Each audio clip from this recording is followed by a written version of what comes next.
আসসালামু আলাইকুম এভরিওয়ান। আজকে চলে আসছি ওয়ান অ্যান্ড অনলি সেন্ট্রাল ফিল্ডে, মানে চট্টগ্রাম বিশ্ববিদ্যালয়ের সেন্ট্রাল ফিল্ডে। বিকালের টাইমে এই সেন্ট্রাল ফিল্ডটা অনেক বেশি সুন্দর, বাট আমরা একটা স্পেশাল টানে এখানে বারবার ছুটে আসি। আর সেটা হচ্ছে এই ভাইয়াটার ঝালমুড়ি খাওয়ার জন্য। ওনার ঝালমুড়ি এত বেশি মজা।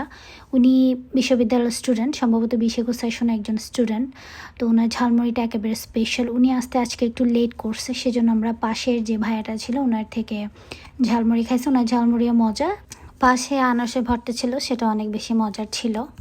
ভাইয়া মাত্র এসে সব কিছু রেডি করতেছিল। সকাল টাইমটাতে ওনারও আমাদের মতো ক্লাস থাকে, সো শুধুমাত্র বিকালে এই ঝালমুড়িটা পাওয়া যায়।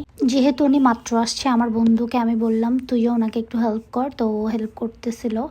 সেন্ট্রাল ফিল্ডের আকাশটা আজকে এত সুন্দর লাগতেছিল। দেন তৈরি হয়ে গেল আমাদের ঝালমুড়িটা, অনেক মজা। ঝালমুড়িটা খাওয়ার জন্য বেসিক্যালি আমরা আজকে এখানে আসছিলাম। দেন এই ফুল গাছগুলো আমার কাছে এত সুন্দর লাগতেছিল। ফুল গাছের নিচে অনেকগুলো ঝরা ফুল ছিল, সাথে ছিল ছোট ছোট বেঞ্চ।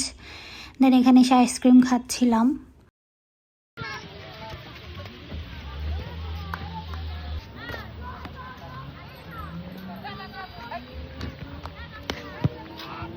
তো এখন আমাদের চলে যাওয়ার সময় হয়েছে, যেহেতু সন্ধ্যা হয়ে যাচ্ছে। আর আমাদের ডিপার্টমেন্টে ওই দিন একটা প্রোগ্রাম ছিল। So tata.